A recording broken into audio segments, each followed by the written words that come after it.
Hello, and welcome to Work Should Feel Good, the show where your career growth meets your real life.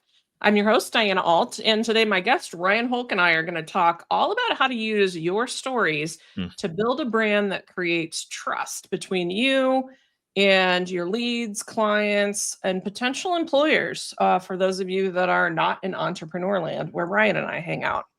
Ryan is a speaker, author, marketer, and a brand messaging strategist with over 20 years in the marketing game.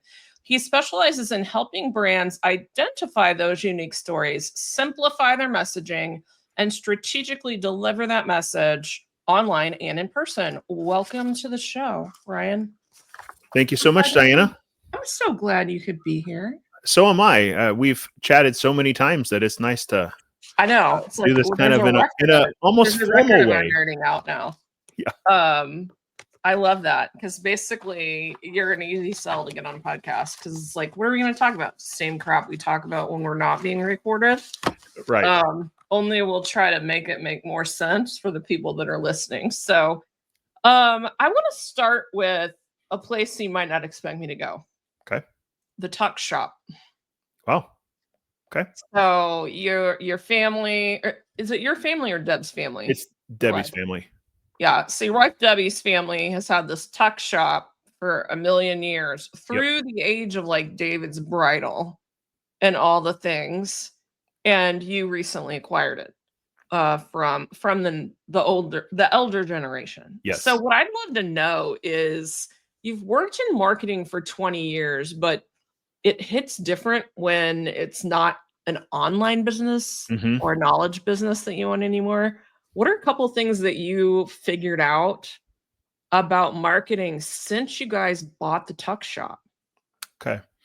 So the biggest thing was that while the principles are similar, the application has to adjust a bit.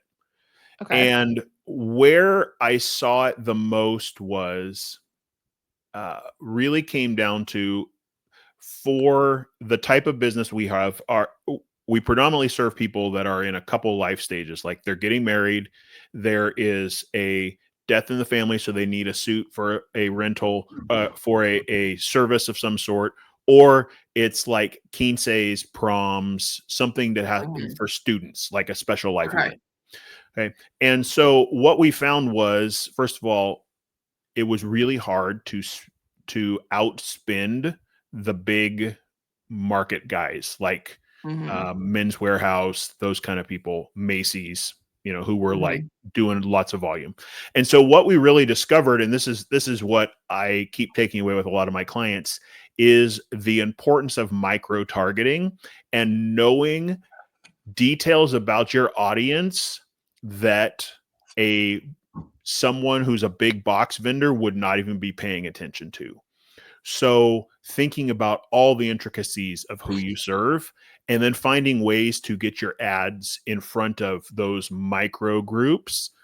For Mhm. instance, we started getting super creative. Like, if we want high school students to show up and rent prom and formal or even quince um, from us, where do those people reside? They reside at baseball games, football games, anything school related. Oh, So we went to the local ESPN radio station and said, "Can we sponsor the 2-hour show you do for all the local teams every week?" stop. That is brilliant. And so, and to be honest, I didn't come up with that. One of our business partners did, and he's like, "I think this is what we need to do." And I'm like, "Man, I know that's the right audience, but that just feels like a long play." Well, it worked, um, Wow. because it repetitively put it in front of those parents who, if their kids were playing, it also meant that they were in the income bracket that Right. meant they had Like they expendable were gonna income. do those activities. They weren't sitting home from prom because there was no Yes. prom money. Yes, Got it. exactly. So it fit a couple places, but it got me realizing then, okay, how would I put that online? And how would I do that with, if I was going to run ads someplace, if I was going to run, on Google or Facebook or whatever, and really getting super strategic about, I got to know this audience like at a deep level and just ask better questions about who I want to serve and where I might find them. It's really nice too, because word of mouth is so much for that crowd.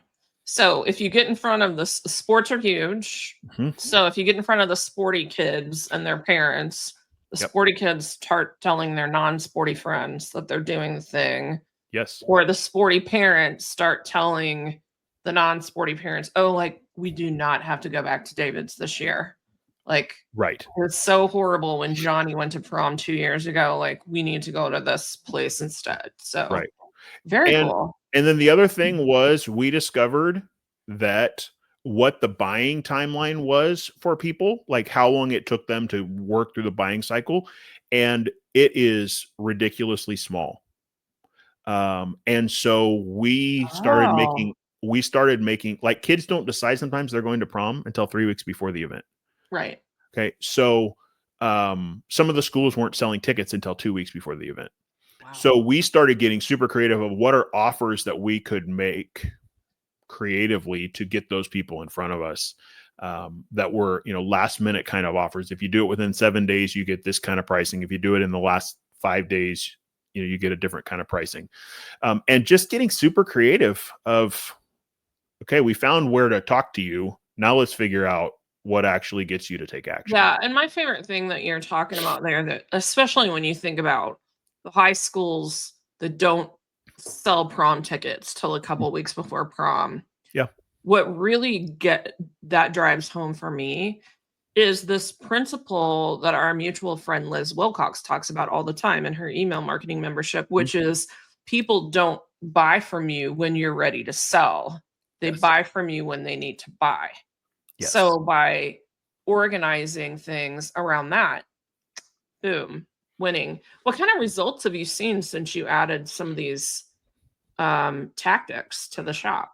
So the when we took over the store, part of why we took over it was that my wife's family was ready to retire, and part of it Mhm. was that there had been a manager who had not done a great job of managing the previous 2 years, and so sales were on the decline. And so what it allowed us to do was in year one to immediately within 2 months stop the decline of Nice. sales and begin to build traction back towards, hey, we are the place. We do have the service once again that your brothers remember when they came 2 years ago, your Mhm. family, and really restoring some of that trust, because honestly, we in some ways we had lost trust with existing customers who had had great experiences at one time but had poor experiences in the previous couple of years. Mm, yeah. You talk about this. I think the verbiage I've seen hit my inbox because I'm on your email Mhm. list is trust recession. Yes. So let's get into it Okay. because you kind of open the door. Yeah. So let's hear a little bit about what is the trust recession, why is it happening, and what have you seen that's different about it over the last couple years? So the trust recession is really the fact that, I mean, think about your inbox.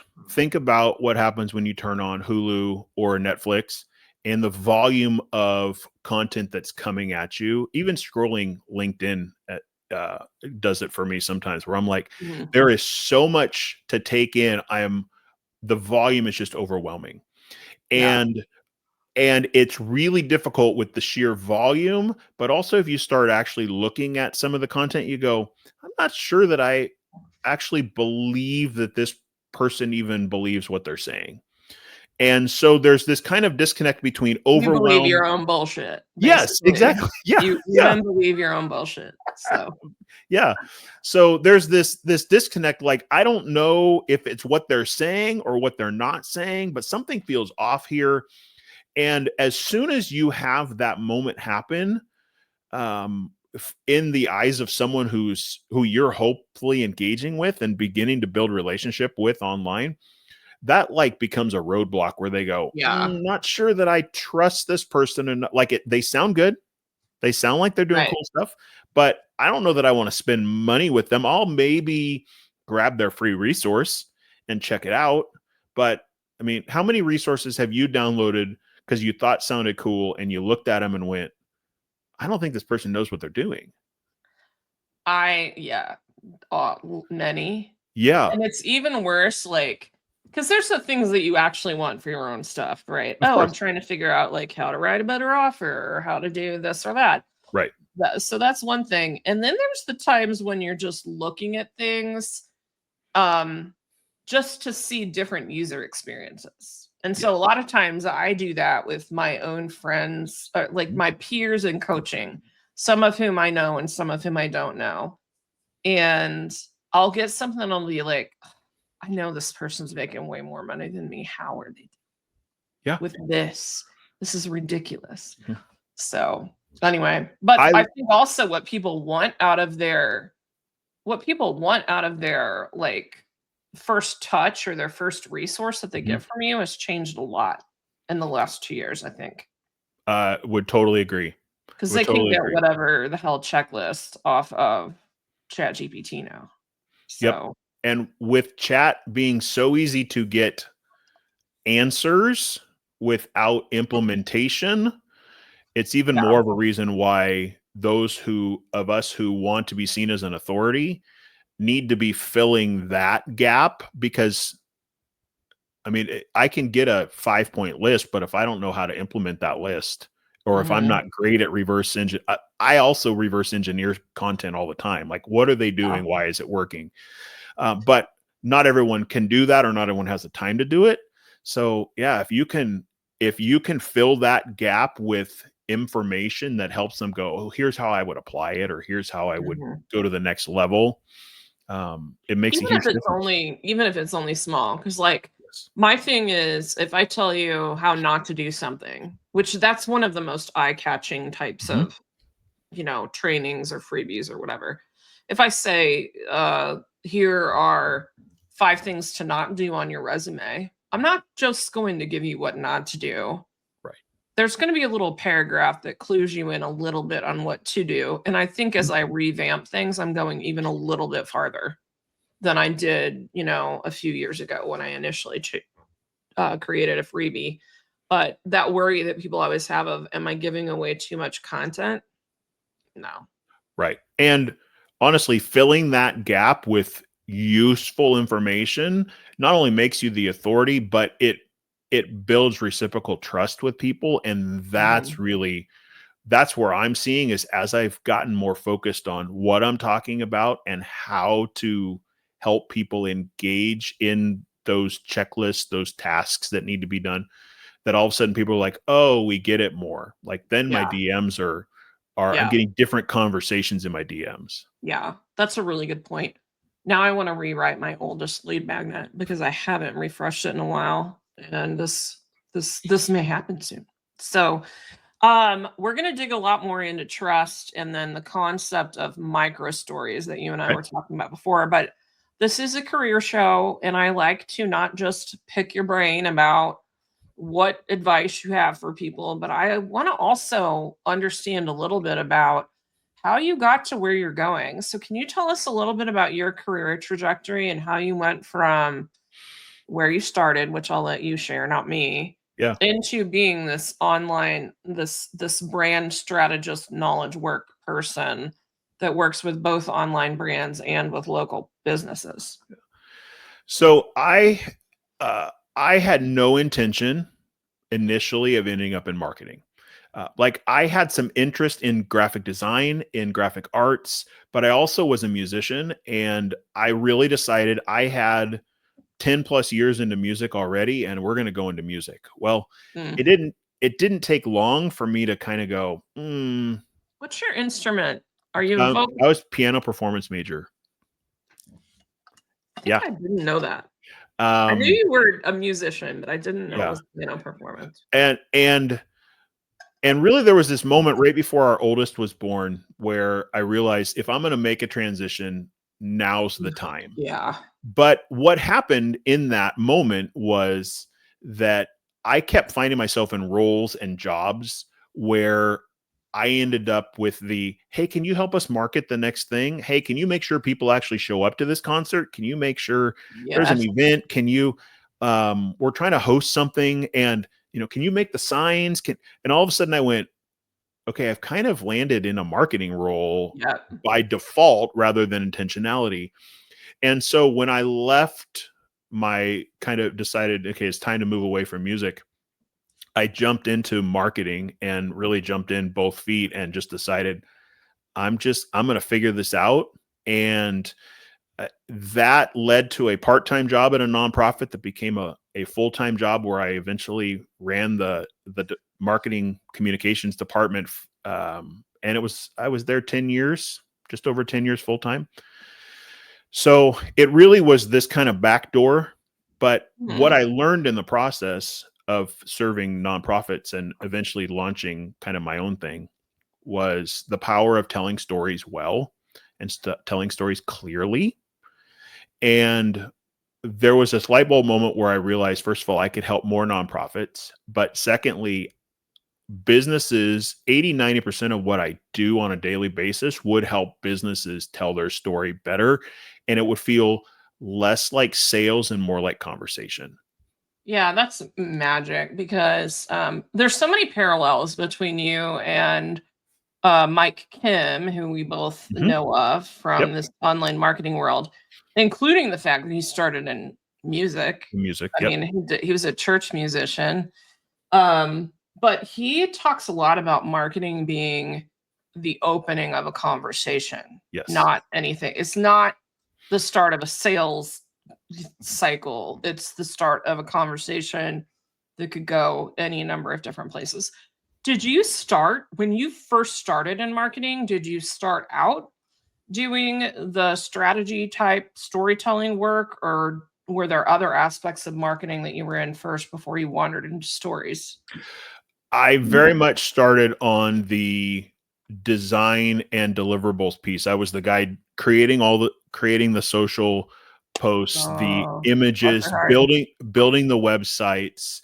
The nonprofit I was in was heavy into print media, Mhm. and I mean we spent 100,000 plus a year just in print costs. And so we had a lot of there was this generation of content all the time that had to go out. And then we got hit with the, hey, world is becoming digital and our budget has been reduced, and we got to start getting really creative of Mhm. how do we do this and how do we continue to tell. We had writers who helped us write and do the storytelling, but I kept getting in the midst of it going, I don't feel like this story is clear enough. Is there Yeah. something we could do to help emphasize this? My dad was a storyteller and spent some time learning even from one of the original ladies who worked at Pixar. And so some of what I learned Oh, from him by default was him coming back from events and going, hey, I heard these cool principles about story. How could we even use these in the nonprofit space? How could we use I these I think it's concepts? really important because, like, I think I've always done a fairly natural job of communicating through story. Like, Mhm. back when I was in corporate, one of the things that I would get pulled into a lot, all throughout my career, but particularly in my last role at my last corporate job when I was in product management, was doing trainings or explanations of new features, new Mm. products that were going to come out. So I worked at an ed tech company focused on nursing education, and I worked in data analytics, which, if you don't do it right, is boring. Yes. But if you know how to do it right, it's exciting because it makes people's lives easier. Mhm. And I would get pulled in whenever it was like a few weeks or so before some product feature was going to go live, that was significant enough that sales was going to have to talk about it, or like the client care teams were going to have to know about it. Yeah. I would get on these calls and I would attend them just randomly too, where people were discussing stuff. And most people just had, like, here's the bullet points of the feature. And Mm. I'm like, there's not a really, like, I can't explain. These people don't understand what the hell a predictive model is. Like, I can't talk about, and this was 8 years ago. Like, there Okay. was no chat GPT. Most people didn't think about it. AI was science fiction. Machine learning only happened in the IT department. Like nobody was using these terms in their day to day. But I had a product that was a predictive model on whether somebody was going to pass their nursing board exam that I was in charge of. Wow. Right. And then I had some other things that were assessment reporting and stuff like that. That just, if you do it wrong, does not sound sexy at all. Yep. And if you do it right, sounds like the reason to buy the thing because it was market differentiators for the company at the time. Everybody else would come in with like their bullet points of the whatever. And I would come in with like a Yoda meme. So I deliberately did my presentations mostly centered around memes. So I'd pop a meme up and then I would talk about what it was and like, and I would focus to benefits instead of, and we're going to have pulse and it's going to do this. I would say instead, like, this is going to give you this much more visibility into who's the students that are struggling. So message around that when you're selling or when you're implementing. So yeah, I think the big mistake people try to do is they try to be clever, and I say that in the next breath after I said, and I put up cute memes and stuff, but I was trying to grab attention in a corporate training, Right. which is a different setting. When we're talking to people that are scrolling through Facebook or they're searching 5 websites of the whatever they searched on LinkedIn to try to find you or on Google to try to find you, it's a whole different ball of wax. Look at me. Hang on with my didn't do not disturb. So I'm just going to do that real quick. We don't need any phone calls during this. Okay. We're recording. Will I edit that out? You're good. Oh, not even a little bit. My dogs are losing their mind, so I keep muting myself. So yeah, fire engine rolled by. They're like, "Hey." My rule is if a dog is going to bark and interrupt the podcast, they have to come on the podcast. Oh well, they're outside, so that would be a challenge. Oh well, we don't have to worry about that. Yeah. I don't bring in the lawnmower whenever the lawn mowing guy is mowing outside either. So that's not something. But yeah, so I think that a message that I talk to people about a lot in the career, the personal branding and job search for the career minded as opposed to the business owner is stop trying to be clever. Stop trying to pull out the $3 words. Yep. If I could just get every single person to not use the word utilize whenever you don't, like, utilize has a specific definition. Yes. And it is when you are using something for something different than the initial, like the original intended purpose. That is when you use utilize. If it's just like, I'm going to use my stove to cook food, don't say I'm utilizing my stove to cook food. Right. So there's a whole lot of like, let's drive out the ridiculous nonsense words. Let's drive out trying to be clever. Let's get clear on what you're even talking about. And then if you come up with something that sounds cool and still is clear, awesome. Even better. Yeah. Yeah. Like work should feel good. Okay. Yeah. It's clear and it works. And I honestly have come back to that statement a couple times recently. Like that is so concise, but it makes it very obvious, very evident to the reader. And that's really what we got to be going to. Interesting about it too. When I first came up with that, the origin of that was I put my first Facebook page up for my business in like 2019. And then I was like, I need a cover. And I don't have branding. I didn't have any of my typography logos, any of that stuff that I have right now. But I went and I figured out Canva on the free thing for the first time. And I found a background and then I put white letters on it that said work should feel good. And I had that. And some people said it was cool, but I couldn't even explain what I meant yet at the time. I had so much to do because at the time I had coached for a long time, but I hadn't built a business yet. Okay. And I was at the start of building a business. And if I had been clear on it, this might have just been the business brand. Now it's a podcast. But over time, I remember when our friend Terry Weaver, who we're in his mastermind together, he said, no one's ever going to buy that. It doesn't mean anything. like it sounds cool as a phrase, but this has no legs because you don't even know how the heck to talk about it.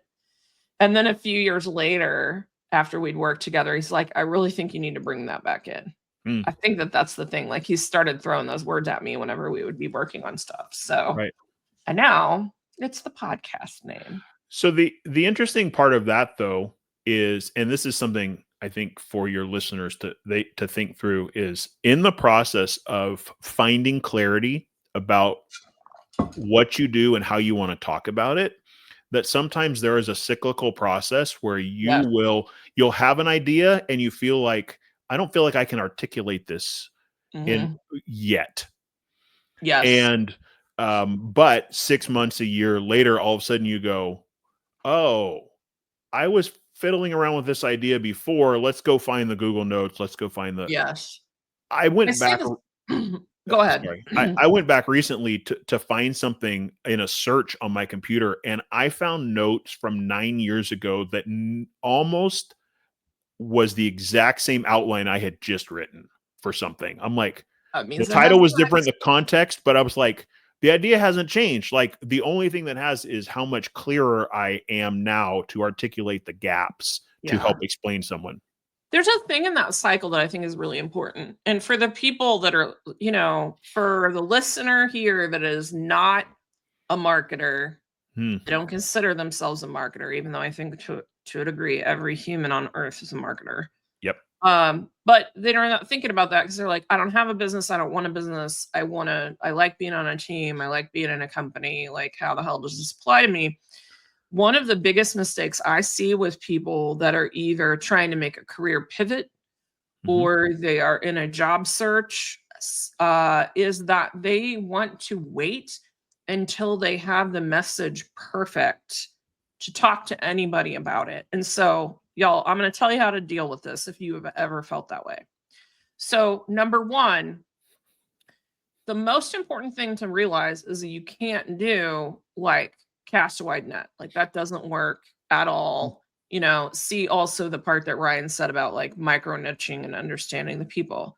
However, you don't have to have everything perfect either. So if all whenever you're planning, say, a career pivot is, I used to be a project manager for software projects in a SaaS company and I like some of the skills, but I'm getting bored with constantly working on releases of, software releases.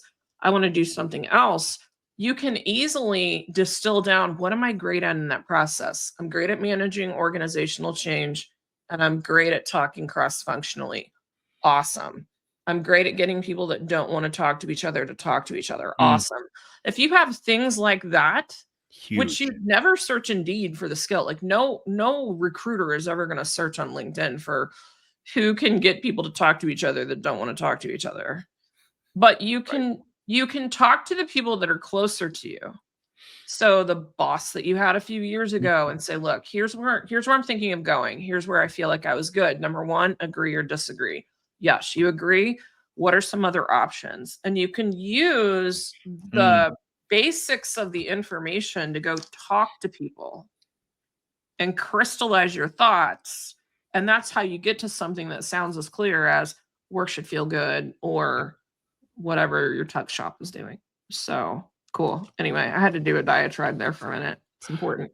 No, but I think that is so much part of the process, and there is this, at least with the businesses that I have served, there is this sense that this should be easy and we should just like in 15 minutes together have this figured out.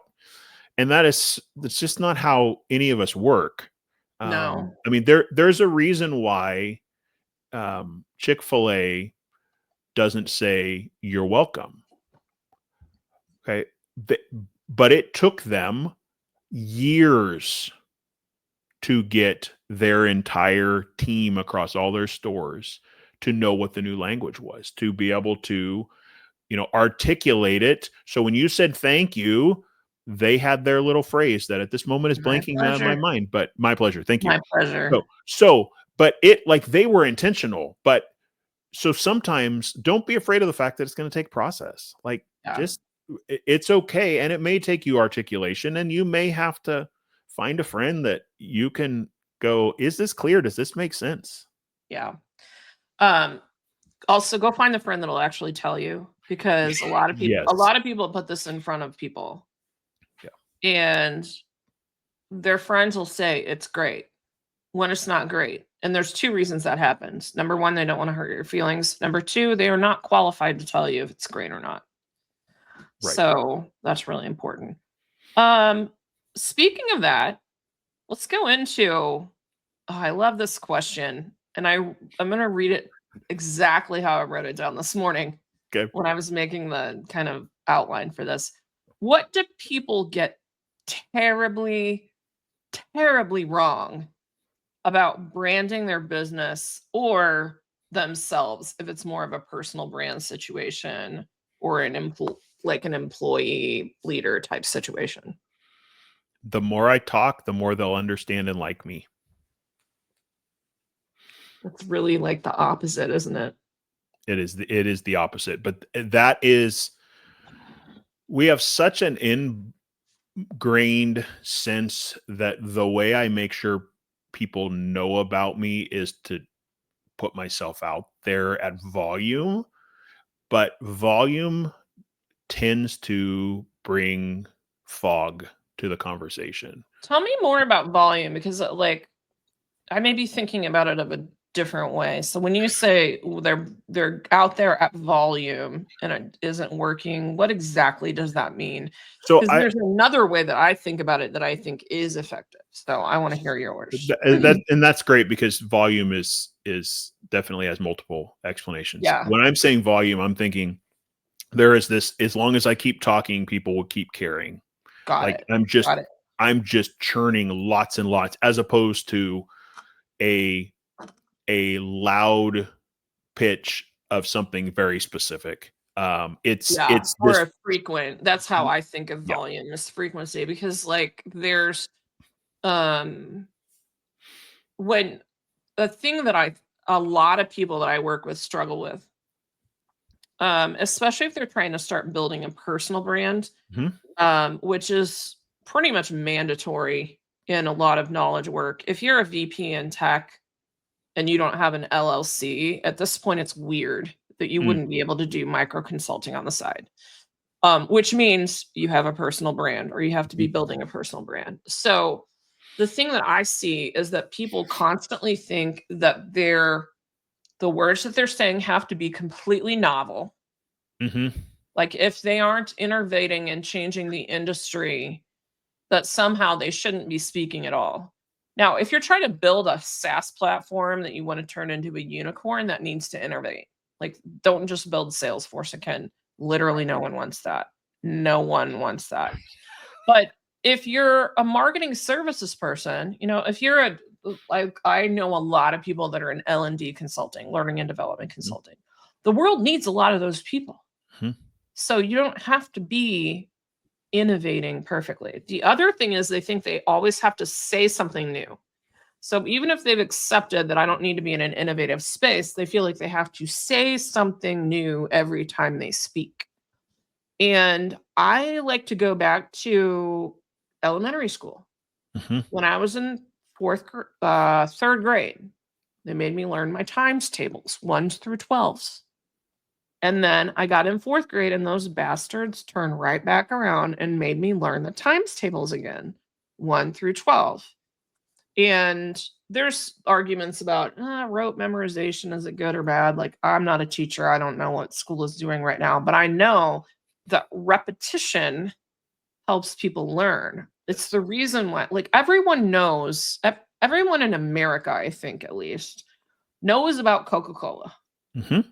It's cola flavored, it's cold, it's refreshing. They still pump zillions of dollars a year into advertising. So that people remember that Coke is it. So anyhow, so they just I see people be quiet. So they just don't say anything because they're afraid they're not innovative enough. So and part of that I think is an internal challenge for people, because I would agree, you don't have to be innovative, but you do need to find what helps you stand out. Like, Yes. what is it? Like your memes in meetings for me is like a great representation of that. Like a lot of your day is done doing tasks that other people do. But Yeah. what you recognize was the way I can stand out and get people to remember this dang information is if I deliver it creatively. Yep. And so it's not just clear, and we aren't getting overly clever. We're actually being creative in presenting it in a way that's going to make people go, oh, after the meeting, I remember we saw a funny meme. Oh, I actually remember that point because it was connected to a funny meme. Yeah. And so sometimes even as we're trying to figure out our own story and how we're going to talk about branding ourselves as an individual, or how do we make ourselves sound different than the other IT professional who was just interviewed right before us, is just coming up with, what is it that I stand out for? How do I stand out? How do I just make Mhm. myself be known? It isn't that I do 150 different things. This isn't the circus where I've got to, juggle and while doing a job. Like, but how do I stand out? How do I make sure I get seen? Yeah, I think standing out and visibility are the new name of all games. Yep. And another thing that occurs to me that is a mistake people make a lot in my realm. I don't know if you see it as often when you're working with business owners, is they are deathly afraid of being rejected. Like they don't Mm, understand that the purpose of a brand or the purpose of targeting in a job search, like however we're saying this thing, yeah. is that you pull in the right people while you are repelling the wrong people. And there's Yes. nothing good or bad about any of that. But it's like, why am I wasting my time on the yahoos that have the job that I don't want? Like, let's make it clear that we're not for each other so that I can pay more attention to the opportunities I do want. Yep. And do you see that as much? Do you see the same problem when you're working with business owners on branding stories? Yes. Because there is this sense that we can serve everyone, we can do everything for all people, and we want to talk to everyone. And so we end up spending a lot of time and resources creating content, creating ad campaigns, creating information deliverables for people that are so far on the margins that the chances of them ever making a buying decision with us are really Mhm. minimal, rather than, on a bell curve, we're aiming on the outsides rather than the middle where the majority of people lie. Mhm. And so part of that, I helped somebody in the solar industry for a while, and they were all about help figuring out how we going to talk to these people in the margins. And I'm like, just talk better to the people in the center and you would fix your problems. Right. But it was really hard because they're like, we want to help everyone, which I mean, I came out of nonprofit space. I understand you want to help as many people as possible, but you also are uniquely designed to be able to best help a specific group of people. So figure out who they are and what they need and do that at scale. Yeah, one of the things I found really useful, and I had 2 different people that knew some personal branding and marketing stuff say it about the same time Mm, that didn't know each other. So I'm like, "Okay, this is clear the universe needs me to know this." And that is just because you pick a niche, like, I'm gonna handle your life events with formal wear, like mhm. your tech shop does, doesn't mean that if there's something weird, you can't do it. So if someone comes Right. to you and says, "Okay, well, I'm gonna be uh I'm gonna be Jesse Cole for Halloween, so I need you to figure out an orange tuxedo for me." Yep. Okay, I got that. Like you're not gonna advertise on Facebook that you will find yellow tuxedos for people. It's yellow, Right. not orange. It's yellow. Um, but you can serve different people, especially when your methods are the same. Like I have methods that will work for a 16-year-old that wants to get their first job at Taco Bell Mm, of and for CEOs. The dosages of certain things are different. course. There are steps you can skip depending on the situation that you're dealing with. But fundamentally, you got to figure out what you want to do. You got to figure out why they believe that you should do it. You've got to connect with people so that you can find the opportunities. You've got to put your hat in the ring, and you've got to follow up. That's job search, no matter what level you're at. Where you put your hat in the ring is how you put your hat in the ring when you go to Taco Bell is different than when you're the CEO. But you still have to put your hat in the ring. So it's interesting that with businesses, coaches, consultants, the place I see it breaking down is those last two items. Say more about that. The amount at which they put their hat in the game, or the intentionality of which they do. It's like, all right, I'm going to try. That didn't work. We're done. Yeah. Well, it's probably going to take more than one try. And, and really it comes down to, are we going to do follow-up when we begin to get people interested? How are we going to build that relationship? We come back to the idea of trust. Like, people will only trust you. They're going to learn to trust you through clarity of your message, through repetition of your message, and through how many times you make intentional connections with them and follow up that isn't creepy. That actually feels relational. Creepy is really important. Yeah. Really important. Let me ask you this. Man, my brain is going in a few different directions today.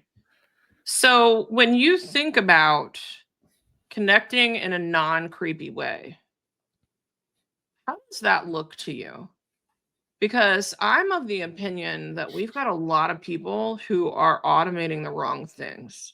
Like right now, they're automating things that should be human, and they're humaning things that should be automated. And it feels like that plays a role in here. What are your thoughts on that? It very much does. And I haven't actually thought about how it connects immediately there, but let's just take LinkedIn.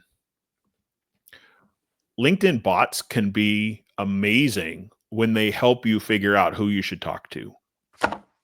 Like, oh, it's identified there's some people that I did not think I should reach out to. I should reach out to. But the generic fill in the blank kind of answers that come into the DMs, I don't know if you've ever looked at a feed and seen 5 comments in a row that are almost word for word identical because the same bot just kept plunking in. Yeah. All of a sudden I'm like, I would never reach out to one of these people. It just doesn't feel, it doesn't feel organic. It doesn't feel comfortable. Like, something feels off, and I immediately go, you've broken trust, not because you didn't reach out, but because of how you reached out. One of my favorite things that people sometimes do is now, like, it's not in the LinkedIn comments box is like a whole different story, but also because that's all against terms of services anyway, but LinkedIn doesn't do anything about it. But I really like when I go to someone's site and they have a chat and they just say, like, this is Ryan's bot. Like, they just say up front, this is a chat bot. Don't get bent out of shape. It's a chat bot because I need to sleep. Yes. And you have that transparency of who you're dealing with. So I could wander around this all day, but we promised people earlier that we were going to talk about micro stories. Yeah. And I think this is actually critical for people. I run across so many people who are the most terrified of, how do I explain myself in a networking situation? Yep. And that kind of thing. So tell us what a micro story is, and what do you think is the top micro story that every professional, whether they own a business or not, needs to have in their back pocket? So a micro story for me is taking all the complex things that you do and that you could talk about, and figuring out, if I had 2 sentences or less to explain a little snippet of me, how could I do it in a way that is memorable and repeatable? Okay. And so I don't need to tell you my life story. There's a moment for a 5-minute introduction. There's a moment for a 15-second introduction. And I think so many of us, when we go to a meet and greet, especially, or we're, standing at the water cooler getting something to drink at work, and you have that introduction to the new person, I want something a little more than my name, but not so long that people are like, peace out, I'm done here. Yeah. And And so, I wanted to have real words that people use that come out yes, of their mouth, not mumbo yes, jumbo, not but mumbo jumbo. Right. somebody told you as the fancy buzzword of the day.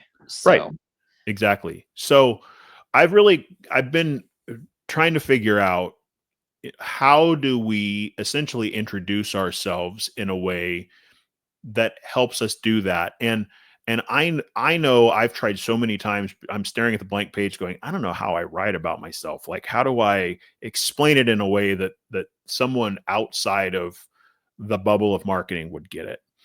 And I really came down to, sometimes it's just easier with a like a Mad Lib kind of format, where I can mhm, think about blocks of information and I can drop them in, and at least initially it may not be pretty, or it may not even be grammatically correct, but it at least gets me something on a piece of paper where I go, oh, that's at least bullets I could mhm. introduce myself off of. Yeah. I like that. And it's like when I first started, like, and I was trying to figure out how to talk about myself Hmm. 5 plus years ago when I left corporate.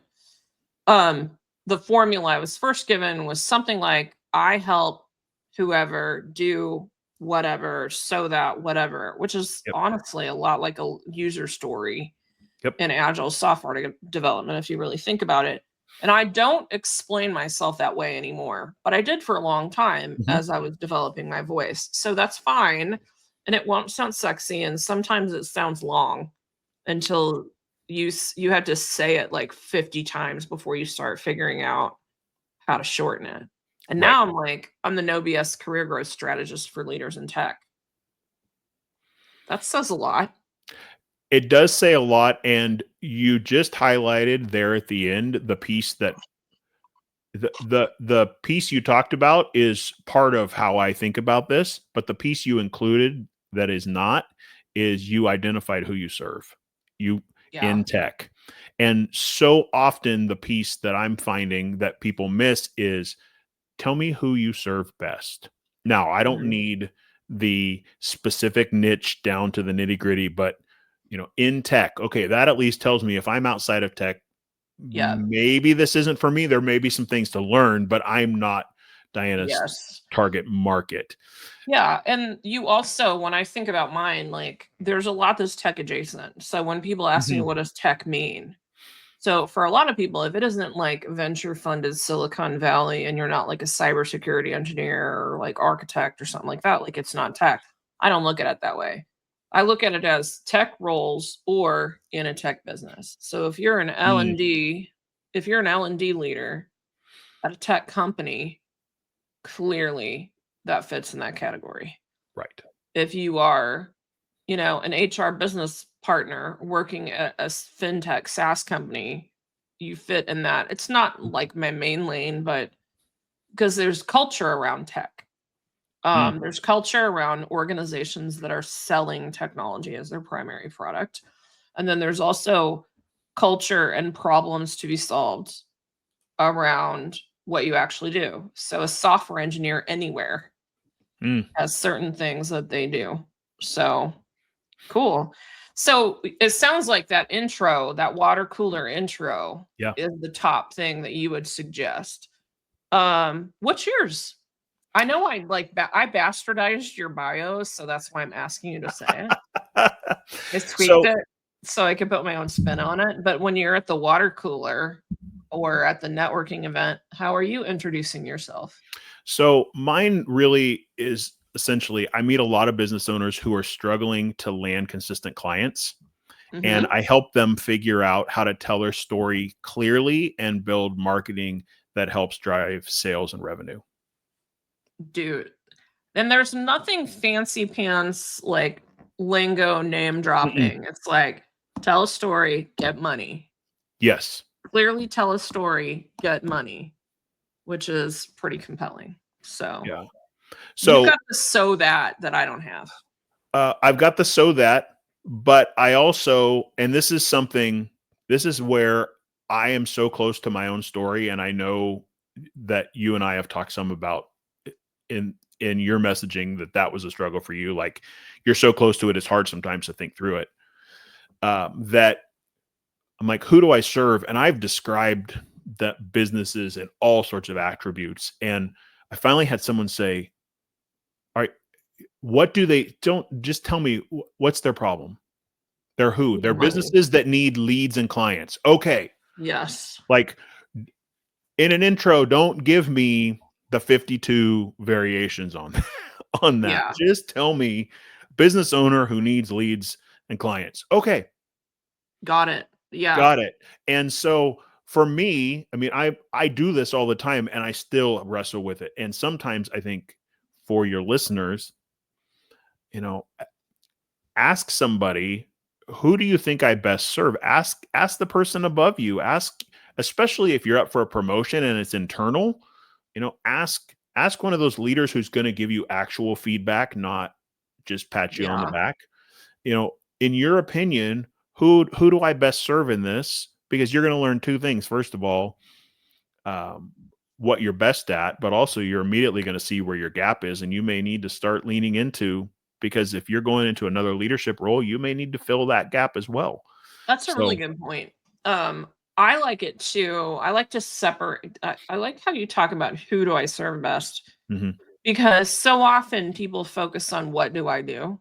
mhm, So in corporate America, people focus first on what do I do, to the point it sounds like a laundry list of tasks. Like the average resume that I get reads like someone tried to copy paste a job description and maybe add like some company specific names in it. So they think about that. And then when they think about who, they're afraid to narrow down. mhm, And then when you ask them about results, they're like, I don't know what results I got. And a large part of the reason they don't know that is because they are afraid to actually go talk to people. So one of the things that I do with people a lot is I have a superpowers exercise. So hmm, it sits inside a course I have that's called Job Search Essentials, which will be in the show notes. So if people want to go grab that, they can. But the thing that I like people to do, and this I stole it. I don't know. I stole it from Terry, but I don't know if Terry stole it from somebody. We all steal these exercises, but I have him ask like 10 to 15 people from different walks of life the very specific thing of, what do you think my superpower hmm, is? What do I do mhm, better than almost anyone else you know? Um, and I have them put them both together because superpower ends up wandering into weird spaces. right. And then the other piece of guidance I give them is, um, if they name back a technology, so someone says, "Oh, you're amazing at Python," Hmm, ask them to dig deeper, because what would you have been good at 25 years ago when Python didn't exist? The hmm. programming language, That's a like great insight. try to decouple from like whatever the trendy skill is that you have, so you can understand. Because really, if you're good at a programming language that works on data, you Mhm, probably understand data and you're analytical and detail oriented. right. So that's what you really need to know. And the interesting thing about that is that employers don't pay you for the tasks, they're paying you for the outcome. Correct. And And so if you can figure out, okay, I know how to do these tasks. As a graphic designer, I knew how to do all the tasks. But what they paid me for was, and this is why people kept coming back to me and why I ended up in strategy. What they paid me for was that when I put that piece of paper in front of someone, it either raised money or raised the interest level and the knowledge about this, Mhm. what we were doing. Yes. And so that's much of why I became strategy, was like, okay, I can create stuff, but creating, that's just a task. Like, Yeah. the outcome of what happens when it gets in someone's hand. So if you can think about, I think the Python example is fantastic, is what is the outcome that I help provide, the win Mhm. or the benefit for the end person, because I know how to do that task in that coding, that I gotta whatever. tell you, almost always, like I love it's one of my favorite things. And I've gotten to the point where for certain types of, you know, if people are just booking a single call with me, Mhm. like I'm gonna talk to them once, that's all they have the budget for.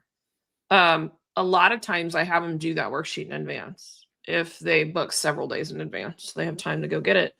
Because if I don't know that, I can't direct them. A lot of times what they're asking me for is resume feedback. And I'm like, well, I kind Mm, of need to know what you're great at. So if we're going to sit down for an hour and go over your resume to see if it's, you know, how well it matches the target role that you've identified, we also need to know your secret sauce in that. So I'll have them do that. I love that. Um, cool. So that's like my main things. Okay. I really appreciate that. I do have what I call the lightning round that's never quite a lightning round. Okay. And then we'll hit some of how people find Ryan and what kind of offers you have to help them. So, Great. my first one is my favorite question. Someday I'm going to get around to making a playlist of these shorts on YouTube. And that is, what is the worst piece of career advice you've ever received?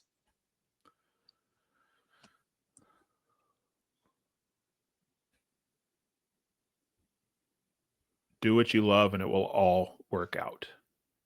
Ooh, why do you think that's bad?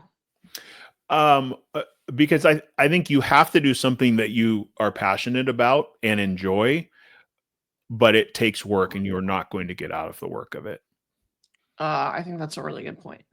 Like even the best jobs, what a lot of people are Mm. surprised to find out how little of the time, if you're a solo coach like I am, not an employee of a large coaching company. If you're a solo coach like I am, how little of the time is actually spent on coaching? Yes. Because number one, you can't. You just like only have so much stamina for other people's needs during a given day. And I have a whole ass business to run. So Right. cool. What is a personal habit that you have that has helped you be successful? Um, in the last year, I've started getting on the exercise bike, not because I enjoy exercise, but because um, my body needs the exercise. But it is 30 minutes where I can listen to something or read something at some level in an undistracted way. Um, you and I have talked about this, that I have ADHD and I'm all over the place, and sitting still is problematic. And Mhm. uh, getting on the bike and pedaling begins enough action that my brain doesn't wander nearly as much. And Cool. so it's just a way, that and really prayer and focus Mhm. has is a big thing too. Just like, what are we coming back to? Where's our where are we going to put our focus? Yeah. Just helps mentally too. Cool. I love that. And I'm like, my life's been a little bit in upheaval, so I've fallen off some of that. But yeah, the the focus, and I think everybody can benefit from some form of meditation or devotional or journaling, no matter like what your faith tradition is. Like Right. I have studied multiple things at the same time, but the main thing that keeps sticking is a stoic journal that I have. So, which is funny because it's all principles from thousands of years ago that are Right. keeping me sane in 2025. What is something that you have changed your mind about recently? Other than LinkedIn. Um, so Honestly, hearing about that might help some of the people on this call uh, or on this that listen to this podcast. so I will say I am a lover and hater of social in general. But Okay. like, I understand the benefit of it. I, I hate much of the shallow garbage that happens on all social channels. And Yes. so one of the biggest things for me in the last year has been I have to figure out how LinkedIn is going to work for my life and business. And listening to people and the way they do things has not been enough. It's taken me getting in the midst of it and going, what is a pattern that works for my life and business and Mhm. will help serve the needs that I have. And so for years, I mean, if you looked at my LinkedIn, it's like it's been Nothing. garbage for years. I mean, I've worked for myself for 12 years, 11, 12 years. And until the last year and a half, my LinkedIn was garbage. I mean, just hot mess. And it's really been me going, I can't continue to ignore this. I have to figure out how to use this tool in a way that I don't hate every moment I spend in it. How's it going? We're getting better. Consistency is still a challenge on the platform for me, and that is largely because I'm in my own head about it. Mm. And conversations like this actually help me because we talked earlier about sometimes just talking stuff out, processing it through helps you get clarity about how you're going to talk about a concept. And I oftentimes do better voicing ideas rather than sitting and typing because I will self correct the post I'm 80 terrible times. about that. And so, but if I say it, then I can get it out and at least it's some concept of a draft that is there for me. So it's really been this tension for me of that and still along the social lines. But for years the rule was don't post the same content to all your channels. They're like people you're going to bore people. Well, what I've realized is They I studied their times tables in 3rd grade and 4th grade. right right and that 80-90% of what I'm saying on LinkedIn I could say on Facebook in a with a little tweaking. I don't have to keep starting from Yes. scratch. And I kept for years. I mean, I did this when I was writing content for other businesses. Like everything, I would like start over. I'm like, why do I keep starting over? Like Yeah. they're going to remember me if I'm clear. The goal is clarity here. So stop reinventing the wheel. The goal is that someone that you've never met that reads your content can then go and tell someone else you've never met correctly what your value prop is. Yes. So when I have someone come to me that is like, well, my friend Mike follows you on LinkedIn and says you're a no BS career coach. And then I looked at your LinkedIn and it seems that seems to track. Hmm. Work is done. For people that are more in that corporate space, they don't create as much content as business owners tend to create. You can accomplish that from your profile Yep. and from from like 2 to 4 posts a month Hmm. for a period of time. So it doesn't take a year to make it happen. Right. It takes a commitment to actually saying I'm gonna say this thing. Yep. So thank you so much, Ryan. I really You appreciate bet. it. It's been great. From now, like tell the people what you're working on, how they can connect with you, if you have any sort of resource that they should come grab, what's the good stuff? Yeah. So right now I am working on some website clarity messaging stuff for a couple businesses, Nice. trying to help them figure out one who's been around for, I think I built their current version of a website 7, 8 years ago. And we've changed a lot and nothing has changed in our messaging. And how are we going to get clear about what's next? And how people can actually meet with us. So that's one piece. There's a nonprofit and a for-profit I'm actually doing very similar services for, and that's kind of an extended messaging focus. In terms of today's conversation, I have a kind of a 4 or 5 question process that I've put together to help people figure out how could I start with a Mad Lib style, getting something Oh, your in micro story. my That micro story in there started, where you've at least got something that if you email me There is no fancy back end built. It is literally a Google Doc. I'll send you a PDF Yeah. of, and it's a few questions that you could sit and begin to mull through, and then some Mad Lib style. How could you actually work on it? Actually verbalize it.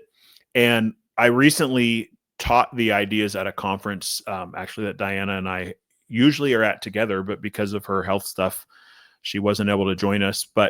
And what I challenged the people to do there was to answer the questions, get a rough draft, and go find somebody they trust who they could say it out loud to, and ask them, what did you hear me say? Not what did I actually say, but what did you hear me say? Like, what did you take away from what I just said? I Because got you. it was more important, because if you're in an interview, if you're in a job moment, it isn't even just the words you say, it's what did they I think that's actually capture. really critical. And when this comes to, first off, for people that want to get this, it's Ryan at distillyourstory.com is the email. So Ryan at distillyourstory.com. It'll be in the show notes for this, so you can grab it. I have been through, like, Ryan has refined this presentation over time, and I have been through it, and it's helped me a lot with clarity. And he's a messaging genius. So if you also need that website clarity stuff, I ended up doubling my conversion rate for people to book sales calls because he helped me redesign my website. So definitely a good person to help you with that.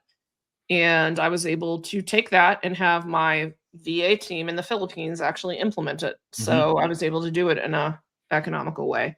But yeah, so one of the things that comes to mind for me about this whole, like, what did you hear me say, is right at the end of June, like from mid-June to the end of June, when I was wrapping up some client projects before a surgery that I had planned that got deferred, I was working with 2 data engineering leaders.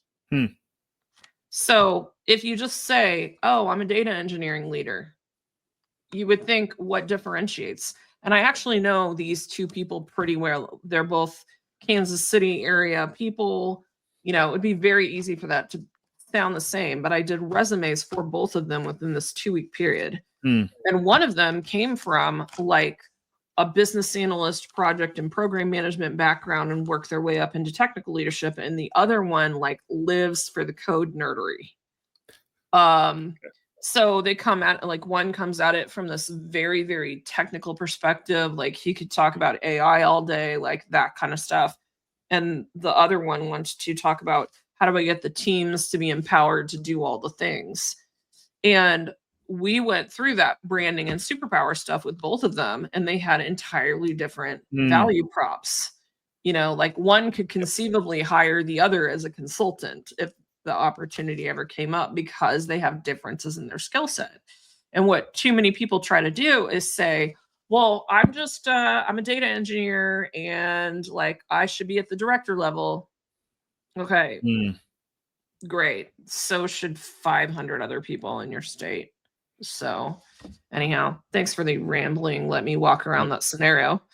I appreciate you coming on the show and helping people out with this. I can't wait to see some people go and get that Mad Libs and get much more confident on their micro introduction story, or elevator pitch, which is terminology neither Ryan or I like, but if you like that terminology, you can use it.